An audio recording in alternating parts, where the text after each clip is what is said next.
Ողջույն գործար Ալեքի սիրելի ռադիոլսողներ եւ ռադիոդիտողներ, տաղավարում կրկին ես եմ Ծովինար Սարգսյանը եւ ինչպես յուրաքանչյուր շաբաթ, այս շաբաթ եւս անդրադարձ ենք կատարում հայոց աշխարհի գործարարներին, փորձագետներին, լուսաբանում ենք բավականին հետաքրքիր գործարար նախագծեր եւ անդրադառնում ենք գործարար միջավայրում տեղի ունեցող հետաքրքիր իրադարձություններին։ Այսօրվա իմ հյուրերին եմ ուզում ներկայացնել Երվանդ Մարկոսյան, ողջույն Երվանդ,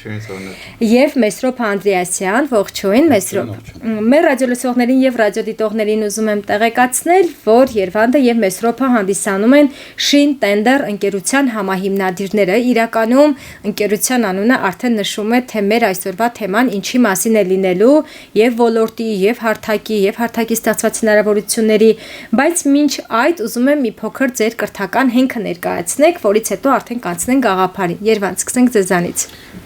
Սովորել եմ ճարտարապետաշինարարականում,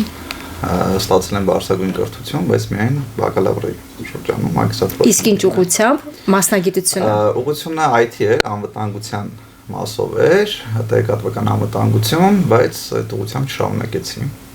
որովհետեւ գործարարությամբ զբաղվում։ Շատ լավ, շնորհակալություն։ Ինչպես նաև ես մի բան կուզենայի ավելացնել, որ ներկա պահին ինչ որ մի ժամանակահատված ուսման վրա այդքան չեն կենտրոնացել, ավելի շատ ոնց որ պրակտիկ աշխատանքների վրա էր։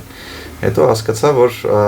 եթե ուզում ես լուրջ գործով զբաղվես, եթե ինչ որ արժեք ձևավորես, քեզանից ուրեմն պետքա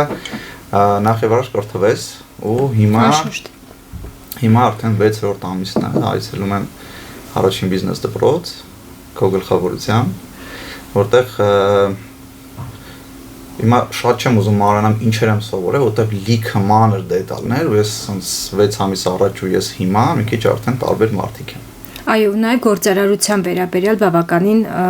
հագեցած ու համալիր պատկերացում ու ինչու ոչ նաև գիտելիք։ Առավել ևս երբ որ դու հենց թեմայի մեջ ես, այսինքն կա ինչ-որ մի պրոյեկտ, որի վրա դու աշխատում ես ու դու գալիս ես սկսում ես կրթվել, այդ կրթությունը արդեն լրիվ այլ մակարդակ է։ Շնորհակալություն, Երվանդ։ Դուք, Մեսրոպ։ Ես էլի սովորել եմ ճարտարապետական համալսարանում։ Դուք այնտեղից եք իրար ճանաչում, այդպես կարելի է ենթադրել, թե ոչ։ Մենք համ նույն համալսարանում ենք սովորել, համ նույնիսկ իրար հետ ծրագրավորում ենք սովորել Microsoft-ում ահագին ժամանակ, բայց այդտեղից չգիտենք իրար, ավելի շուտվանից գիտենք։ Սկզբից ճարտարապետականում ճարտարապետության ֆակուլտետում եմ սովորել ու դե զուգահեռ ծրագրավորում, հետո մագիստրատուրան, հետո այդ երկուսի խառնուրդ մասնագիտությամբ գնացել եմ ասպիրանտուրա անեմ Իտալիայում, հետո միևս մի տարի հետազոտող եմ եղել Դանիայի մի հատ համալսարանում, որ էլի տենց բանի ասպիրանտուրայի մաս էր։ Ու դրանից հետո որ հիմնական գործունեությունը այդ մասնագիտական ուղղությամբ էր, բայց քանի որ ինքը վերաբերում էր տեխնոլոգիաներ, կառուցապատման ոլորտ եւ այլն, այտենց Երևանի հետ այդ ստարտափի իդեան առաջացավ ու իրար հետ որոշեցինք եւս մեր գործընկերոջ հետ միասին որոշեցինք այդ ուղղությամբ ստարտափ առաջարվել։ Շատ լավ, նշեցի հաղորդման ամենասկզբի հատվածում, որ ընկերության անունը Շին Տենդեր, այսինքն մեկ հարթակի ներքո եք համախմբում բոլոր գնումների գործընթացը, որոնք որ ըստ էության կապված է շինարարության ոլորտի հետ։ Մինչև հիմնական առանձնահատկությանը անցնելը, գաղափարը ո՞նց է ծնվել, ու մոտ է ծնվել կամ այս ինչպես նշում են լեն ու բոլ աշխարհում ինչու եք եկել եւ կպել հենց Շին Տենդերների գաղափարին։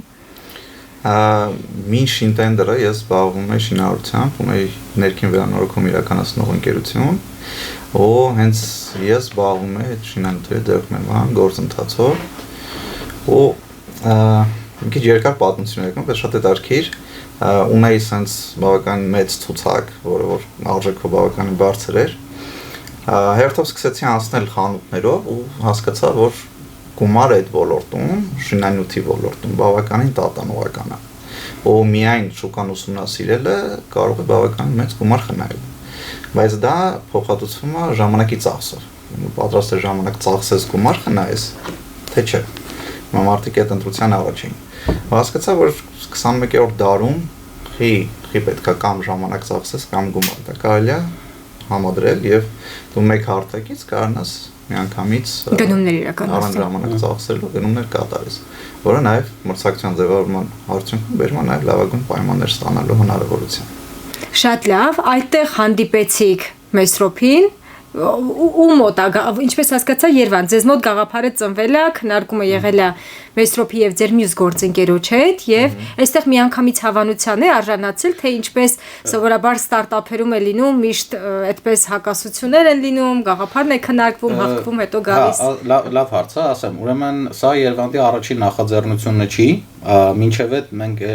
Երևանը էլի ինչ որ մտքեր ունենում էր, ինչ որ գործունեություններ տարբեր անելու հետ կապված, որոշները անում էր շատ հաջող, բայց մի տեսակ ոնց որ այդ բանը չկար, էլի հավատը, որ այս այն է, ինչ որ ուզում եմ ես անեմ ու ինքը շատ կարևոր բան է, շատ կարևոր հարց է լուծում, շատ մեծ ազդեցություն կունենա եւ այլն։ Այսինքն վստահությունը Երևանի որպես գործարար մինչև այդ էլի եղել էր, որտեղ դե տեսել ենք, որ մարդը ոնց է ընդհանրապես կարողանում գործը կազմակերպել։ Հետո այս միտքը, որ առաջացավ, ինքը ահագին շուտ էր, այսինքն այդ համատարած թվայնացումը ոնց որ արդեն կարելի էր ենթադրել, որ տենց լինում է, բայց դեռ այդքան ակնհայտ չէր Երևանն ու այդ առումով Երևանի այդ տեսնելը, որ sense բան հնարավոր է անել ու ինքը կաշխատի, շատ դուրս եկավ ու դե վստահ լինելով իր գործարար հմտությունների վրա ու հավատալով այդ մտքին, միանգամից տենց ցանկություն առաջացավ, որ ես էլ եմ ուզում մասնակցեմ։ Նաև ինձ թվում է, չգիտեմ, մեր մյուս գործընկերոջ հետ կապված երևի նման մի բան է եղել։ Սենց եղավ, ուրեմն մի օր զանգեց Մեսրոպը, բառացի ասեմ, ապեր ասում է, ես ուզում եմ միանամ ձեզ։ Ճիշտ է, ես վերջինն եմ միացել, իրենք արդեն բան է։ Այդտենց մոտարպես 1 ամիս հետո Մեսրոպը միացավ, ոնց որ գաղափարը կար, մենք էլ սենց խմորումների փոլում էինք, վերջում ինքը եկավ, միացավ, ասաց ես հավատում եմ ես որ օգնես գործունեություն, ասի օքեյ, շատ լավ։ Տեսեք, շատ կարևոր բան ասեցիք, եթե թույլ կտաք մեկ հավելյալ նաև հարցադրում անեմ, վստահաբար յուրաքանչյուր ստարտափի դեպքում 3 կարևոր բան կա, որ քո գաղափարը իսկապես խնդիր լուծի, ինքը խնդրի լավագույն լուծում լինի եւ թիմը լինի։ Թիմը, բայց շատ կարևոր է, որ թիմում յուրաքանչյուրը ոչ թե ունենա նույն որակները, այլ լրացնեն իրար։ Դուք ո՞նց եք իրար լրացնում, այսինքն ում մոտ ինչն է լավ ստացվում, հա, ով որ կտորն է փակում։ Վստահաբար բոլորդ նույն բանը չեք անում։ Մեր դե Երևանը ոնց որ մեր ընդհանուր տնօրենն է, նաև հենց բոլոր առումներով ինքը հենց տնօրենն է։ Քարշակն է։ Քարշակ երևի մեր երրորդ գործընկերոջը կարելի ավելի շատ ասել, ինքը գործադիր ոնց որ դեր ունի, ինքը հենց գործադիր ամենօրյա այդ աշխատանքը մեր աշխատակիցների, մեր ընդլայնված թիմի արդեն բոլոր այդ հարցերը կազմակերպել ավելի շատ տեղային լուծում է մեր երրորդ գործընկերը, Երևանը ընդհանուր որպես տնօրեն հիմնական հարցերով ազբաղվում, իմը ավելի շատ, քանի որ ես գալիս եմ տեխնոլոգիաների գիտության ոլորտից, իմ զբաղվելու հարցերը հիմնականում վերաբերվում են ավելի տենց ստրատեգիական, օրինակ ինչ ուղղություններով արժի գնալ, ինչ հարցեր արժի ուսումնասիրել, ինչ մեխանիզմներ արժի ներդնել։ Երևի մոտավորապես նկարագրեցի։ Իսկ թիմը մեծ է թե փոքր, բացի ձեզանից համահիմնադիրներից։ Մոտ 9-10 հոգի։ Տարբեր իրավաբան, հաշվապահ, բոլոր մարքեթինգ եւ այլն։ Մարքեթինգի թիմ ունենք, ծրագրավորողների թիմ ունենք, իրավաբան, խոսքով այն հիմնական բաժինները, որոնք որ ստարտափի համար անհրաժեշտ են։ Պարտադիր են, դրանք բոլորը արդեն ունենք։ Այս թիմ հավաքելու հետ կապված մի շատ դեպքի բան ասեմ։ Մենք սկզբնականում կարծում ենք, որ ընդհանրապես եթե համագործակցում ենք, պետք է համագործակցած պրոֆեսիոնալների հետ։ Ու սկսեցինք այդ ուղղությամբ աշխատել։ Բայց մի հետաքրքիր գաղափար ես պրակտիկորեն հասկացա, որ եթե չկա գաղափարակից հասկացողությունը, ինչքան է պրոֆեսիոնալ լինես, առավել եւս ստարտափի դեպքում, որ դու նոր գաղափար չի աշխատում, ինքը պրակտիկորեն չի աշխատում։ Ու ժամանակի ընթացքում մենք շեշտը դրեցինք ոչ միայն լավ աշխատակից, այլ նաեւ հենց գործընկեր հասկացողության վրա, գաղափարակից ու թութու թիմը ստացվում է։ Ну ոչ մի անգամից ծրագրավորողների պահով օրինակ ահագին տենց փուլերով անցանք, մինչև որ հենց հիմնական մեր հետ որ աշխատում ենք, արդեն իրանք շատ ոչ միայն շատ լավ ծրագրավորողներ են, այլ նաև հենց գաղափարակից են, որ իրանք հավատում են նրան, ինչում որ իրանք անում են, էլի։ Շատ լավ, ինչ փուլում է այս պահին ստարտափը կամ միգուցե արդեն ստարտափ չէ, անցել եք այդ փուլերը, մի փոքր կներկայացնեք, ինչ վիճակում է հիմա։ Արդեն շուկա դուրս բերված է պրոդուկտը, ապրանքը, ծառայությունը, թե դեռ պլանավորման փուլում եք։ Արդեն 3 ամիս նույնիսկ շուկայում ենք։ Մենք ընդհանրապես հիմնադրվել ենք 21 թվականին մի հատ փորձնական կայք սարքեցինք, մտանք շուկա, հասկանանք, օքեյ, մենք ուղղակի սիրարված ենք գաղափարին, թե դա իրական խնդիր է լուծում։ 7-8 ամիս հետո մենք հասկացանք, որ չէ, ինքը իրական խնդիր է լուծում, ու այնքան լավ խնդիր կարա լուծի, որ այս ֆունկցիոնալը հնարավորություն չի տալի դրան ու պետքա ֆունկցիոնալը փոխել, որպեսզի ավելի էֆեկտիվ լինի։ Հիմա մենք 3 ամիս առաջ ավարտեցինք նոր կայքը, շատ ավելի հագեցած ֆունկցիոնալով, ու շեշտը դրված պարզության վրա։ Այսինքն որ օգտատերերը հեշտ կարողանան օգտվել։ Ըստ էության ձեր շահառուներն են շինարարական կազմակերպություններ, վարպետներ, հա, ովքեր են ձեր հիմնական շահառուները։ Իրանք, բայց քանի որ կայքը իր ֆունկցիոնալով նախատեսված է բոլոր նրանց համար, ովքեր անհրաժեշտ կարիք ունեն շինանալ գնելու, նրանց մեջ ստացվում է, որ մտնում են նաև օրինակ տանտերերը, ովքեր նոր բնակարան են գնել ու ինչ-որ շինանյութ առնելու պրոցեսներ ներգրաված են։ Պարզ ասելով բոլոր են նրանք, որ հարկավոր է շինանյութ, բայց քանի որ մենք հասկանում ենք, որ շուկան բաղկացած է տարբեր տեսակի մարդկանցից, որ հարկավոր է շինանյութ, այսինքն նույնը թվարկած տանտերեր, վարպետներ, կառուցապատողներ եւ այլն, մեր մոտ դա արտացոլված է հենց տարբեր օգտատերերի տեսակներով, որոնք ըստ իրենց տեսակի ունեն իրենց համար հարմարեցված գործիքակազմ։ Օրինակ, եթե տանտեր տիրոջն է հարկավոր շինանյութ գնել, ինքը վերահսկողի դերում է ավելի շատ, բայց հենց դետալներով մանրամասն տեխնիկական լրացնել թե ինչա պետք, հավանաբար ինքը չի անում։ Դրա համար օրինակ կա վարպետի պրոֆիլ, որը որ ինքը ստեղծում է ցուցակ, որը որ պետք է, դա փոխանցում է պատվիրատուին, որպեսզի պատվիրատուն կամ տանտերը ինքը տեսնի ինչ անհրաժեշտ եւ ինքը իրանունից հայտարարի տենդեր եւ կարողանա վերահսկել եւ վճարումները անել։ Այսինքն այդ եւ շատ ուրիշ ձևերով այդ բոլոր տեսակի բաները օգտատերերը այնտեղ ներկայացված են։ Նաև վաճառողների տեսանկյունից են։ Լավ, ուզում եմ մի փոքր անդրադառնանք այն հիմնական խնդիրներին, մարտահրավերներին, որոնք որ ունեցել եք ստարտափի, այսպես կյանքի կոչման ճանապարհին, որովհետև վստահաբար բոլորը ունենում են այդ դժվարությունները եւ հենց դա էլ հիմքի հանդիսանում, որ շատերը կես ճանապարհից հետ են գնում, այն պահը, երբ արդեն պետք է հաջողության դուռը բացեին, ոնց որ կիսատ են թողնում, հետ են շարժվում։ Ինչ մարտահրավերներ եք ունեցել ու ամենակարևորը ոնց եք հաղթահարել։ Ձեր մեջ խնդիր լուծողը ով է։ Երեքովս ինչ որ sense տոկոսային բարոյանված է, ինչ ես կարող ասես, որ մեկն է որոշում կայացնում հստակ։ Ամենակարևոր երևի այն գիծը, որը պետք է անցնել, դա մոտիվացիան փոխարինել դիսցիպլիներով։ Ու մինչև այդ փուլը չես անցնում, չես հասկանում դու իրական դու գործես անում, թե ինչ ես անում։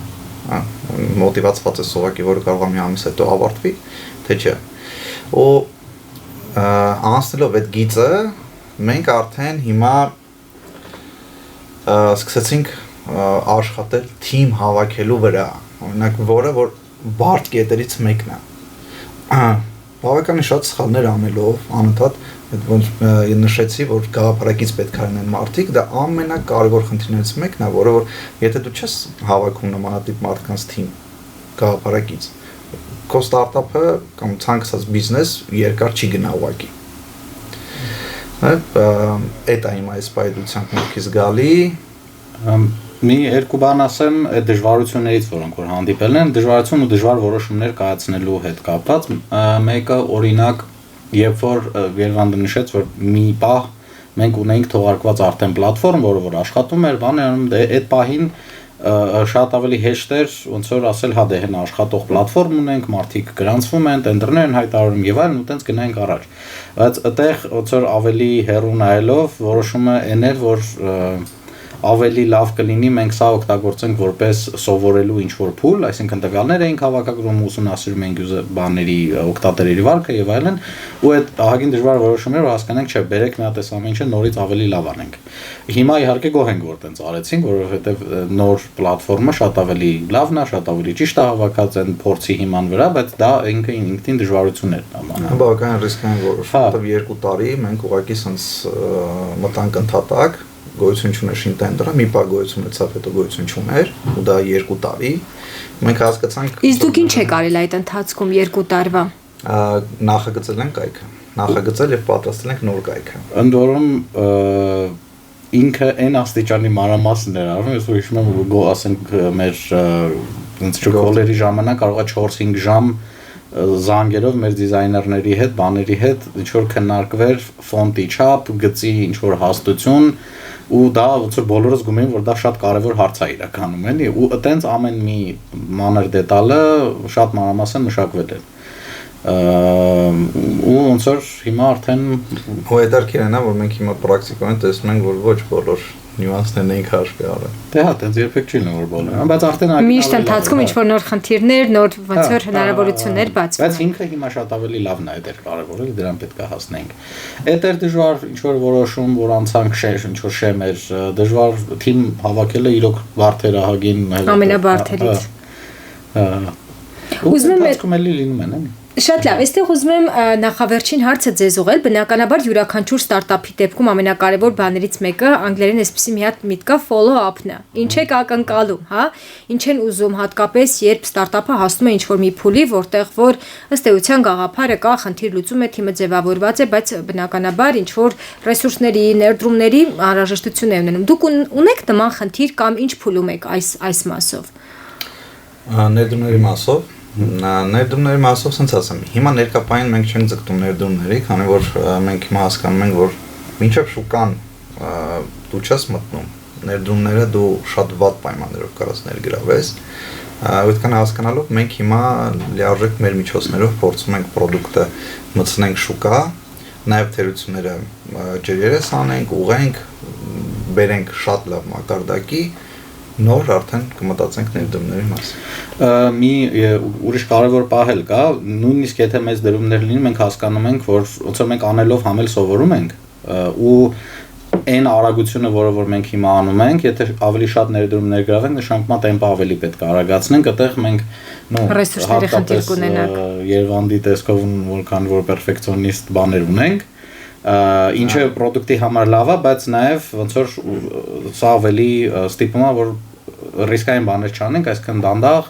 սովորելով, հասցնելով այն ինչ որ անում ենք, լավ անենք, շատ բարձ օրինակ, ասենք մարքեթինգի բյուջեի մասին ենք այս վերջերս քննարկում, արդյոք արժի շատ մարքեթինգային բյուջե տրամադրել, թե չէ, ու զգացինք, որ շատ անելը միանգամից ինքը իր բացասական կողմերն ունի, այդքան ակնհայտ չի, որ ինչքան շատ այնքան լավ։ Մոտեցումը հիմնական դա է, հետո մի փուլ եղավ, որ շատ լուրջ մտածում ենք ներդրումների բաների հետ կապված, որտեղի որ վերջնական որոշումը է դեր, որ ինչքան որ մենք ձգում ենք մեր ֆինանսական միջոցներով, մեր աշխատանքով աճացնենք այս ստարտափը, փորձենք դա անենք, հետո հենց որ զգանք կարիք կա, արդեն կարող ենք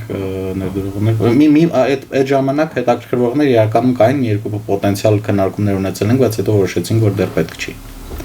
Շատ լավ, եւ վերջին հարցն եմ ուզում ուղղել, որտեղ գտնեն ձեզ մեր ռադիոլսողները եւ ռադիոդիտողները։ Եվ վերջո այն անհատները, ովքեր որ շինարարական ապրանքների ընդհանրապես ոլորտի հետ կապված գնումների անհրաժեշտություն են ունենում։ Shintender.am, հա, մեր կայքն է, բոլոր ինֆորմացիան ինչ որ մասին պատմում ենք, հենց ինքը պլատֆորմն է, կարող են մտել ու հենց միանգամից սկսեն օգտվել։ Շուտով նաև հավելվածներ դնելու ու երևի այնքան շուտով մինչև հաղորդումը արդեն եթեր կգնա։ Հրաշալի է։ Հաջորդ հաղորդմանը կխոսենք նաև արդեն հավելվածի մասին։ Շատ շնորհակալություն ձեզ, շնորհակալություն նաև հետաքրքիր գաղափարի համար։ Իրականում հատկապես այսօր, երբ Հայաստանում շինարարական ոլորտը չեմ էլ կարող այսպես ասել բում է ապրում, թե շուտով անկում կապրի, թե այս համատարած, հա, բնակարանաշինության, ընդհանուր շինարարական ֆոնի վրա, բայց իհարկե միշտ գործարար ոլորտում գալիս ենք նրան, որ նման հարթակները